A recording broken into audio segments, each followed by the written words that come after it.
Hi, I'm Chris from the YA Fictionados, and I'm here with debut author Krystal Sutherland, author of Our Chemical Hearts. She's going to talk to me a little bit today about the book, the characters, the inspiration, and tell us a little bit about her. So would you like to tell us a little bit about the book? Sure. I'm very bad at pitching it, but I will give it my best shot. It is about a boy who his name is Henry Page, and basically he is a hopeless romantic. He believes in love at first sight and grand love stories, and he's basically been waiting his whole life for his soulmate to come along. And then he meets this girl who is nothing like he imagined that his leading lady would be. She wears boys' clothing, she walks with a cane, she's kind of unwashed and unkempt. And he finds himself falling for her and kind of becoming slightly obsessed with the idea of them having a perfect love story. So where did the idea for the story come from, and was it a case of the plot came first, the story, or was it the characters? It started with the first chapter. Grace walks into Henry's drama room, basically the second week of senior year, and it started with that image, and I was just really kind of intrigued by those two characters and wondered what their story would be like. So I kind of wrote that first, and then I knew that it would probably be like a bittersweet kind of love story, and I wrote the ending next, and then everything else was just filling in the in-between.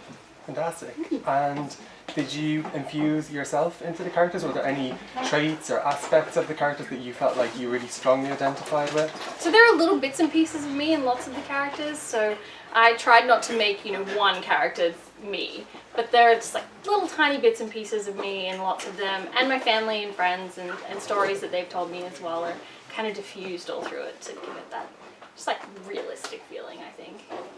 And I don't want to give away any spoilers here for anyone that's watching, but did you have a particular scene that you're able to kind of tiptoe around and tell us about that you enjoyed writing? Oh, probably one of my favorite scenes to write will reveal why there are fish on the front cover. I read this incredible article about an abandoned mall in China, I think it was, where they broke in and they found the entire basement was flooded and filled with these carp that had just been living there and multiplying, and that inspired a scene in the book. So yeah, I loved writing that one. Fantastic, thank you. And I wanted to ask a little bit about yourself. Yeah. So I don't know how to word this. Normally I would ask, if you didn't be a writer or you weren't an author, what would you be? But I know, and I have heard, have it on good authority, that you wanted to either be a volcanologist, a florist, or an actress. So I'm wondering what ties those three very diverse sort of careers together? I think it was just what I was obsessed with at the time. So when I was 5, I loved flowers and I wanted to be a florist. And then when I was 10, I was obsessed with volcanoes, so I wanted to be a volcanologist, and I thought they were awesome. And then when I was a teenager, I thought being an actress was just going to be what I did. I was going to go to Hollywood, I was going to win all the Oscars, was totally going to be hugely famous by the time I was 18, and just didn't pan out that way, tragically. I think on a funny note, when I made my first ever video, I was just like, oh, and I was like, I'm never going to be an actor. And that was my actor dream, was just really short-lived. Well, see, I had this dream, but then I actually hated acting, so it was never really going to work for me, I don't think. Being up in front of people, no.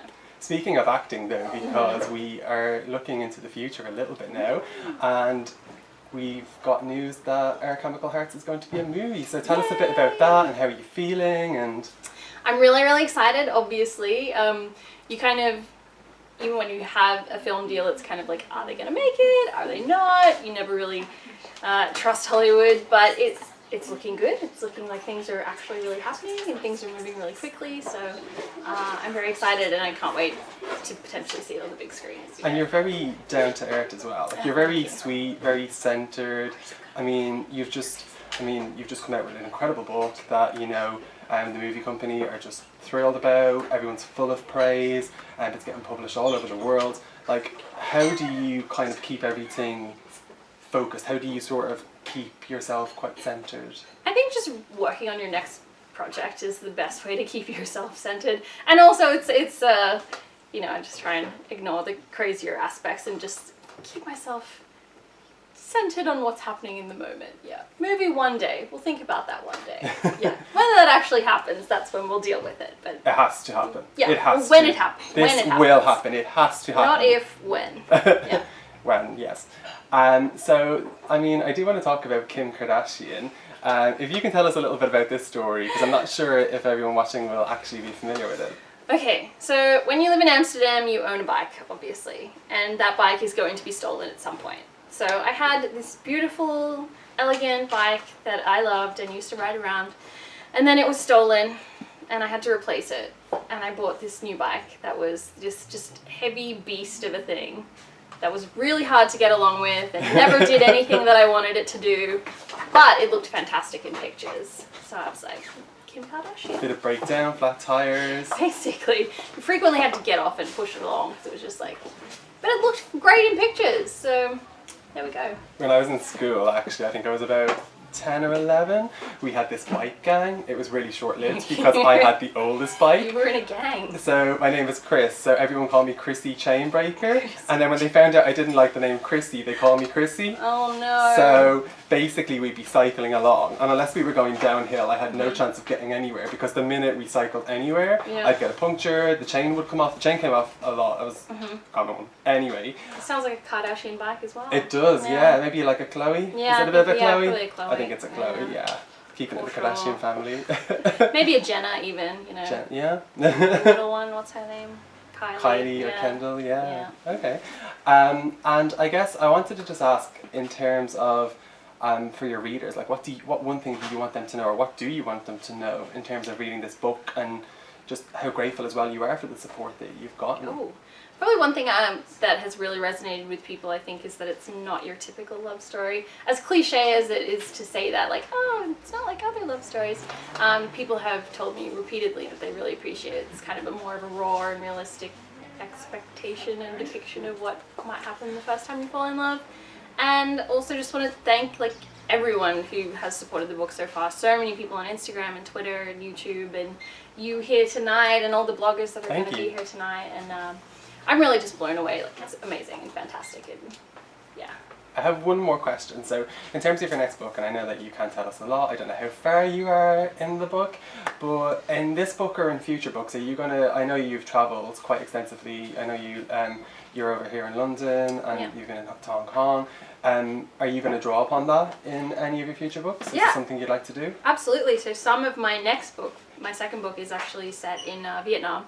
So I was traveling around there and drawing inspiration from that. But I think traveling definitely opens your eyes to so many things that you wouldn't see or feel if you were just at home all the time. So yeah. And just one more question. Yeah. So I know you've been over in the UK, and I know that you've been in Australia. What are some of your favourite things about Australia, and what are some of your favourite things about the UK? If you could just sum up maybe one or two things that you like. Australia, sunshine all the time. It's so grim here in London. Like, I saw the sun today and it was just amazing, and I went outside, I was like, what is this ball of fire in the sky? We do have sunny days, but they're like unicorns. Yes. So I feel very spoiled, I think, by Australian weather and warmth pretty much all year round. But then the UK, the history here is amazing. I was just in Westminster Abbey today. I love coming here and going to all the old churches. I went to Bath recently as well and saw the old Roman baths. Oh, nice. That was so cool. That's on my list. Yeah, we're a very young country, so we have like some houses are 150 years old and they are like historical. So yeah, I love coming here and seeing all the incredible history. Well, thank you so much, and I wish you all the best. I'm sure we'll be reading a lot more bestsellers to come. Yay, thank you so much.